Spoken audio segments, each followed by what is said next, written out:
Hi everyone, welcome back. In this lecture we are going to learn about one of the most commonly used loops in Python, the for loop. Now before we start typing code, let me explain what a for loop is and why it's so useful. A for loop in Python is used when we want to repeat a block of code for each item in a sequence.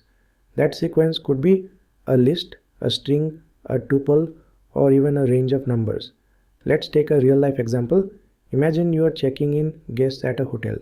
You have a list of names, and for each name you want to print a welcome message. Would you write 5 print statements? That would be inefficient. Instead, with a for loop, Python can automatically go through the list and print a message for each guest, one by one.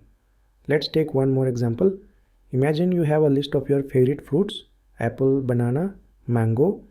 You want to print each fruit one after the other. Do you manually type print 3 times? No, we use a loop to go through the list and print each fruit automatically. That's exactly what the for loop does. It goes through each item in a sequence one at a time. Now let's talk about the syntax. For keyword followed by item, and then in keyword followed by sequence and then colon. Then you indent and write the block of code you want to repeat. Python repeats this block for every item in the sequence until there are no items left. Let's now go to PyCharm and write some code together. Right click on your project folder, choose new and select Python file.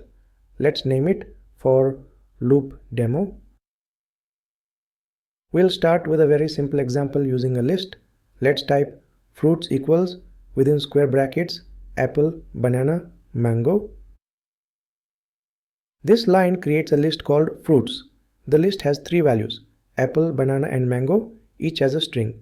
Now let's type for keyword followed by variable name called fruit, and then in keyword followed by list fruits and then colon.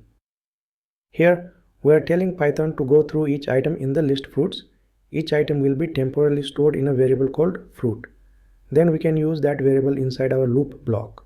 Let's now indent and type print open brackets fruit close brackets. This line will print the current fruit in the list on each loop iteration. So the entire loop says for every fruit in the list print its name. Let's run it. The output will be apple, banana, mango. Each item is printed on a new line, automatically handled by the loop.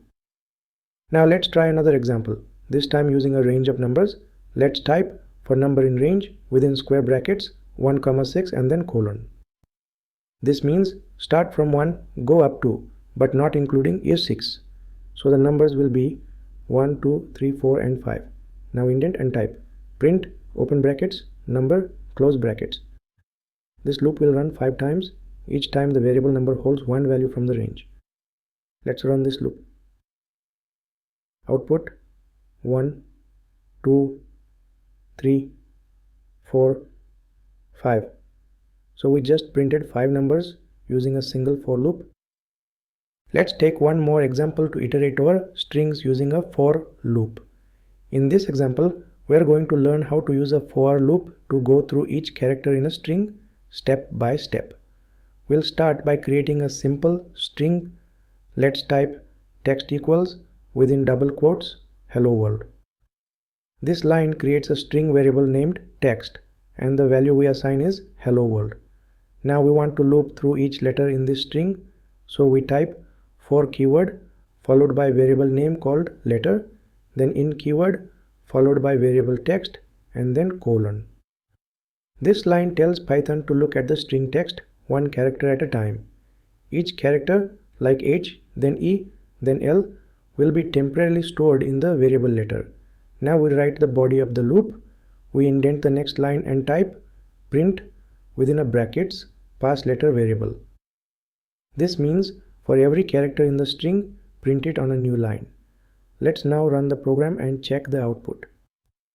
You will see the letters printed one by one like this: HELLO space WORLD. This is how Python handles strings. It treats them as a sequence of characters, so you can loop through them easily using a for loop. Now let's see how to use the break statement inside a for loop. to stop the loop early based on a condition. This is very useful when you are looking for something specific, and once found, you want to exit the loop immediately. Let's start by creating a list of fruits. We type fruits equals within square brackets apple, banana, cherry. This line creates a list named fruits. The list contains 3 string items apple, banana and cherry. Now we want to loop through the list and print the items until we find banana. So we write the for loop. We type for keyword followed by variable name called fruit, then in keyword followed by list fruits and then colon. This tells Python to go through each fruit in the list. The current fruit will be stored in a variable called fruit. Now inside the loop, let's check a condition. We type if fruit double equals double quotes banana colon. This line checks whether the current fruit is banana. If it is, we want to stop the loop. So in the next indented line we write break. This break statement tells Python, exit the loop right now. The remaining items will not be processed. Now finally, let's write the print statement to show the fruit if it wasn't banana. So we type print open brackets fruit close brackets. This line prints the current fruit, but only if the break was not triggered. Let's run the program and check the output. It prints apple. That's it. As soon as it sees banana, the loop stops and it never reaches cherry. This is how the break statement works. It gives you control to exit early when a specific condition is met. Next, we will see how to use the continue statement inside a for loop. The continue statement is used when we want to skip a specific item in the loop, but continue looping through the rest. Let's take an example where we loop through a list of fruits.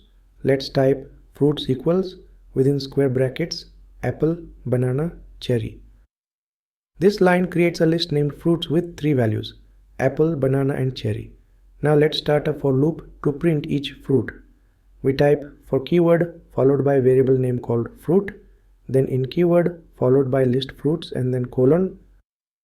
This tells Python to go through each item in the list one by one. Next we want to check if the fruit is banana, and if it is, we'll skip printing it. We type if fruit double equals double quotes banana colon. This line checks, is the current fruit equal to banana? If yes, we want to skip it and move to the next item. So on the indented line we write continue. This tells Python, don't run the rest of the code in this iteration, jump back to the next item. Now after that we type print open brackets fruit close brackets. This line will only print the fruit if the continue statement wasn't triggered. Let's now run the program and check the output. It prints apple, cherry. The fruit banana was skipped because we told Python to continue to the next item. So that's how the continue statement works. It's very useful when you want to ignore certain values but still keep looping through the rest of the list. Alright, so the for loop is a clean and powerful way to handle repetition in Python, and it's something you will use in almost every program. Thanks for watching and I'll see you in the next one.